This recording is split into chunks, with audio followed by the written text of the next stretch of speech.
Wow, do I ever have my work cut out for me this month. Deliver this update with statistical accuracy and with the positive overtones regarding the state of our current real estate market. Put me in, coach, I'm ready to play. Hello and welcome to the August issue of the Monthly Market Update, where we'll do just that. And after the stats, we'll discuss the harsh realities of our market as well as the green shoots, which we believe point to better times ahead.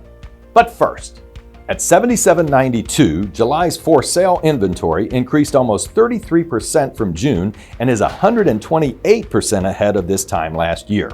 New listings, however, dropped by 4.5% from June's count and were just over 10% from last July. New sales experienced another 10% drop from June and were 41% off of last July's figure. And closed transactions were down an even larger 22.8% from June and 38% from July 2021. And at $465,000, the median sales price was off 3.1% from last month. But I would bet that any homeowner who paid $375,000 for that same home 1 year ago is probably pleased with their 24% return. And similar to last month, that price drop remains deceiving, as the median price per square foot adjusted less than 1%, indicating that due to reduced buying power, purchasers are finding it necessary to buy a smaller home. And though up a day, the average days on the market was a low 18 days, showing that when priced accurately and with an emphasis on condition, buyer interest remains to get your home sold. And we remain experts at assisting homeowners in making the smart decisions that result in sold. Okay, are you ready to pile on to those not so glowing numbers I just referenced? Well, here we go, but promise to stick with me to the end. CNBC recently reported that consumer confidence in the housing market dropped to the lowest level since 2011, as both prospective buyers and sellers have become more pessimistic.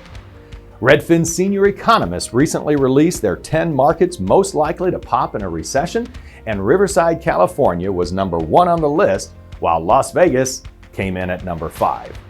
The Review Journal recently declared that the Las Vegas housing market is cooling faster than others, stating that Las Vegas seems to be hitting the brakes harder than other metro areas. And finally, a recent real estate report listed the 9 precursors to a downward trending market, and sadly, Las Vegas is experiencing at least 8 of those precursors. Wah, wah, wah. All right, enough of the Debbie Downer. Here's the other side of the story.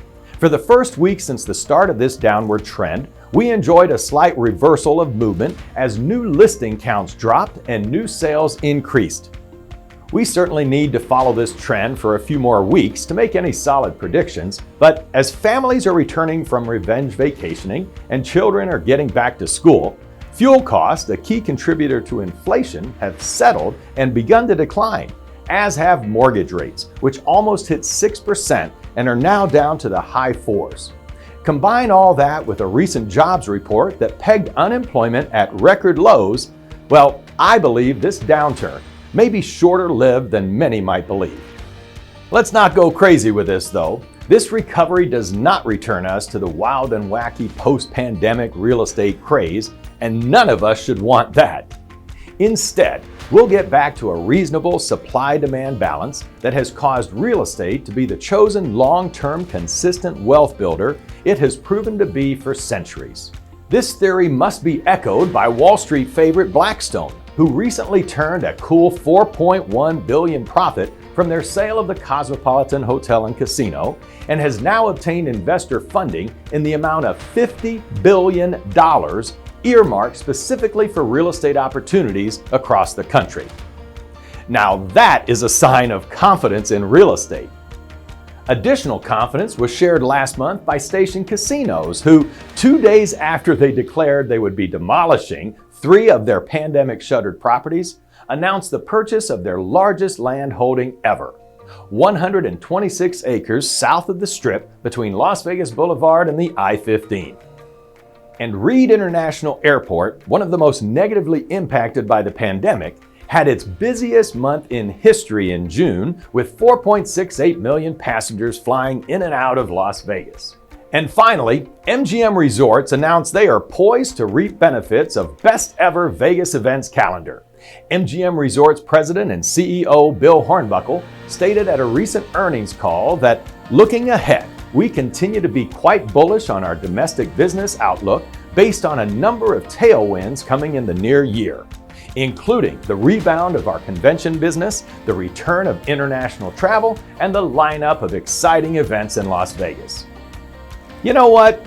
I agree with Bill Hornbuckle, and as I said last month in our close, I think we're going to be okay. Thanks as always for making Coldwell Banker Premier Realty and Coldwell Banker Commercial Premier your real estate companies of choice. Enjoy the last month of revenge travel, and we'll see you again in September. Bye-bye.